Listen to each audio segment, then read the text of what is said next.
12 ପାଠ ନାଁ ହେଉଛି କାଲବେରିଆ କାନ୍ଦୁଛି। ଏ ପାଠ ଲେଖିଛନ୍ତି ଡାକ୍ତର ନିତ୍ୟାନନ୍ଦ ସ୍ୱାଇଁ। ତା ଆଜି କ'ଣ ପ୍ରଶ୍ନ ଉତ୍ତର। 1 ନମ୍ବର କ କାଲବେରିଆ କିଏ? କାଲବେରିଆ ହେଉଛି ମରିସସ୍ର ଜଙ୍ଗଲରେ ଥିବା ଏକ ବିରାଟ ଗଛ।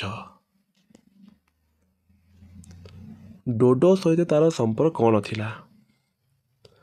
ଡୋଡୋ ହେଉଛି ଏକ ପକ୍ଷୀ, କାଲବେରିଆ ହେଉଛି ଏକ ବୃକ୍ଷ। ସମଧର୍ମୀ ନ ହୋଇ ମଧ୍ୟ ସେମାନଙ୍କ ସମ୍ପର୍କ ଅବିଚ୍ଛେଦ୍ୟ। ଆଜ୍ଞା ଲେଖମୁ ଡୋଡୋ ପାଇଁ କାଲବେରିଆର ବଂଶବୃଦ୍ଧି ହୋଇଥାଏ। ତାହେଲେ କହିଛି ସେ ଡୋଡୋ ସହିତ ତାର କ'ଣ ସମ୍ପର୍କ ଥିଲା? ଡୋଡୋ ପକ୍ଷୀଟି ଦେଖିବାକୁ କିପରି? ଡୋଡୋ ଆକାରର ଖୁବ୍ ବଡ଼, ଦେଖିବାକୁ ଅତି ସୁନ୍ଦର।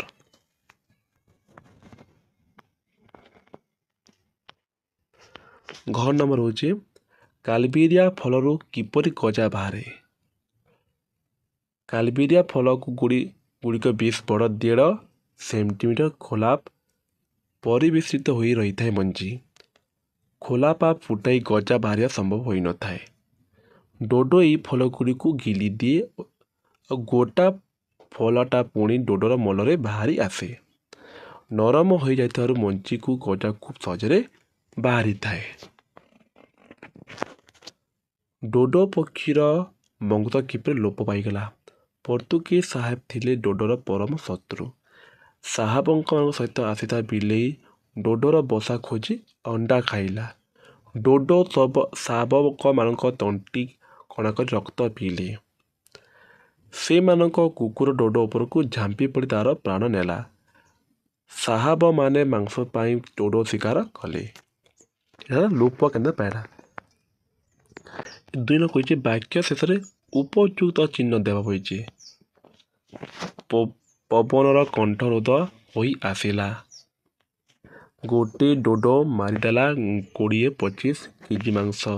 ଠିକ୍ ଚିହ୍ନା ଯେନ୍ତା ହେଲା ଫୁଲ୍ ଷ୍ଟପ୍, ପ୍ରଶ୍ନ ଏମିତି ଥିଲେ ପ୍ରଶ୍ନ ଚିହ୍ନା।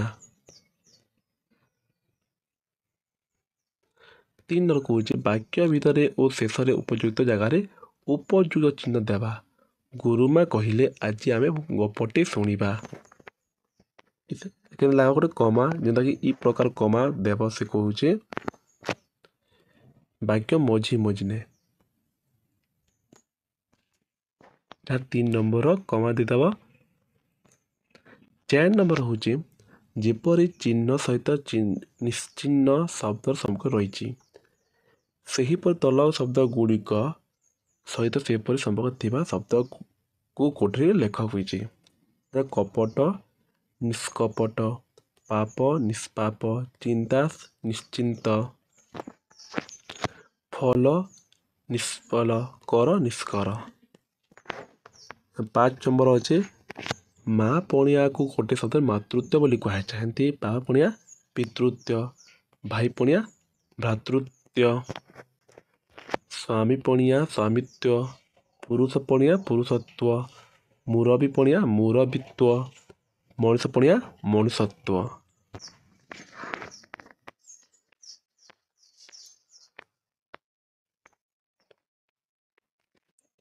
ବିବେକୀ ଶବ୍ଦ ପୂର୍ବରୁ ଅ ଲଗାଏ ତାହା ବିବେକୀର ବିପରୀତ ଶବ୍ଦ ହେଉଛି ବୁଝଉଛି।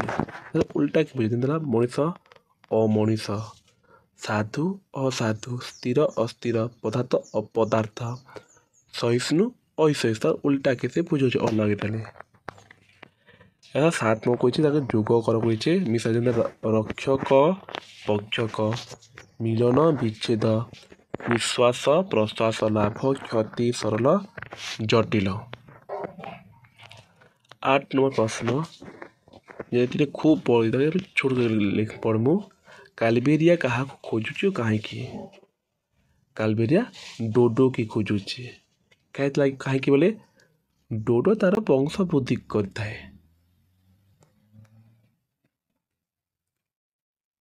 ଖ କାଲବେରିଆ କେତେବେଳେ ମାତୃତ୍ୱର ଆନନ୍ଦ ପାଇଥିଲା? କାଲବେରିଆ ପାଖକୁ ଡୋଡୋ ଆସୁଥିଲା। ତାର ବୁଲି ବୁଲି ଫଳ ଗିଳିଥିଲା। ତାର ଗିଳି ଥିଲା ଫଳକି ତାକୁ ଗଜ ବାହାରୁଥିଲା ମଞ୍ଜି ଲଗୁନ୍। ପର୍ତ୍ତୁଗୀଜ ମାନେ ଡୋଡୋର ଶତ୍ରୁ ହେଲେ କିପରି? ପର୍ତ୍ତୁଗୀଜମାନଙ୍କ ସହ ଆସିବା ବିଲେଇ ମାନେ ଡୋଡୋର ବସାରୁ ଅଣ୍ଡା ଖାଇଲେ। ଶାବକ ମାନ ତଣ୍ଟି ଖଡ଼ା କରି ରକ୍ତ ପିଇଲେ। ସେମାନେ କୁକୁର ମାନେ ଡୋଡୋ ଉପରକୁ ଝାମ୍ପଡ଼ି ତାର ପ୍ରାଣ ନେଲେ। ନିଜର ବଂଶବୃଦ୍ଧି କରିବାରେ କାଲବେରିଆ କି ଅସୁବିଧା ହେଲା? କାଲବେରିଆ ଫଳରେ ମଞ୍ଜି ଉପରେ 1.5 ସେଣ୍ଟିମିଟର ମୋଟା ଖୋଳପ ଥିବାରୁ ଏହା ଗଜା ବାହାରି ପାରିଲା ନାହିଁ ବୋଲିଛି। ଡୋଡୋ ପକ୍ଷୀ ଏହାକୁ ଫଳକୁ ଗିଳି ଦିଏ। ତାର ମଲ ବାହାରୁଥିବା ଗୋଟା ଫଳରେ ଖୋଳାପ ନରମ ହୋଇଯିବାରୁ ଗଛ ବାହାରୁଥିଲା। ଡୋଡୋର ବଂଶଲୋପ ହୋଇନଥିଲା ଆମେ ପରିବେଶରେ କି ଅସୁବିଧା ହୋଇଥାନ୍ତେ? ଡୋଡୋର ବଂଶଲୋପ ହୋଇନଥିଲା ଆମେ ସେହି ସୁନ୍ଦର ମନଲୋଭା ଡୋଡୋମାନଙ୍କୁ ଦେଖି ପାରିଥାନ୍ତେ। ଡୋଡୋ ବଞ୍ଚିଥିଲେ କାଲବେରିଆ ଗଛର ବଂଶବୃଦ୍ଧି ଘଟିଥାନ୍ତା। ଏହା ଲୋପ ପାଇବାକୁ ଯାଉନଥାନ୍ତା। ପରିବେଶ ସୁରକ୍ଷା ହୋଇଥାନ୍ତା। କହୁଛି 9 ନମ୍ବର ଅଛି ଯେକି ସ୍ୱାର୍ଥ ଲିଖିତ ରାଖେ।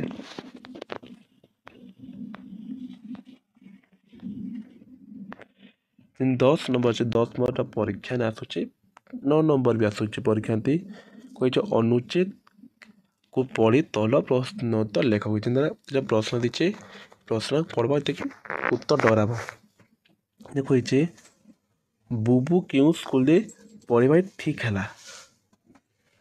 ଟଗର ଦିନେ ଏତେ ଦେଇଛେ ଦେଖ ବାପା ରାଣତକୁ ଠିକ୍ କଲେ ତାଙ୍କୁ ସୈନ୍ୟ ସ୍କୁଲରେ ପଢ଼ାଇବେ ବୋଲି। 2 ନମ୍ବର ହେଉଛି ସେ ସ୍କୁଲଟି କେଉଁଠାରେ ଥିଲା? ସେ ସ୍କୁଲ କେଉଁ ଥିଲା?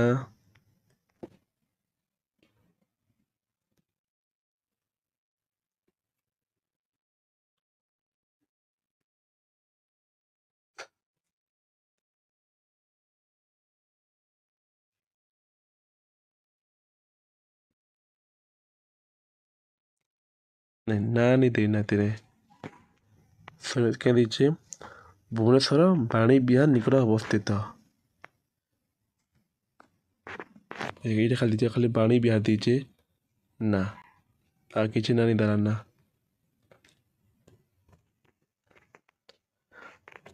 ଯମୁନା ଦେବୀଙ୍କ ମନ ଦୁଃଖ ହେଲା କାହିଁକି? ବୁବୁ ତାଙ୍କ ପାଖ ଛାଡ଼ି ଚାଲିଯିବା ବୋଲି ଯମୁନା ଦେବୀ ମନ ଦୁଃଖ କଲେ।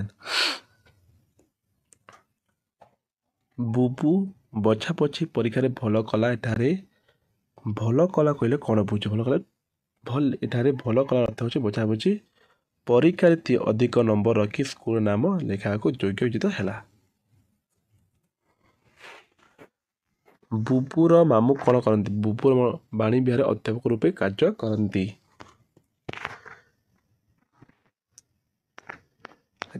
ପରୀକ୍ଷା ଉପଯୋଗୀ ପ୍ରଶ୍ନ ଉତ୍ତର ଯେନ୍ଟାକି ଆମର ଇଏ ସର୍ଚ୍ଚ କରବ www.rajbooks.in ଇ ପ୍ରକାର ଗୁଗଲ ତମେ ସର୍ଚ୍ଚ କରବ ଯେନ୍ଟାକି ଫାର୍ଷ୍ଟ ନାମଟା ଆସିଯିବା ଆର୍ ଇ ସବୁ ତମକେ ପ୍ରଶ୍ନ ଉତ୍ତର ମିଲ୍ବା ଅନଲାଇନ୍ ଲେଖିକରି ପଢ଼ିପାରବ। ଦେଖନ୍ତି ସର୍ଟ କୋଶ୍ଚିନ୍ ଅଛି ଯେନ୍ ଡୋଡୋ ଏକ ଡେସ୍କ ପକ୍ଷୀ ପଶୁ ବୃକ୍ଷକୁ ଏମିତି ଇ ପ୍ରକାର ସବୁ ପ୍ରଶ୍ନ ତମକେ ମିଲ୍ବା।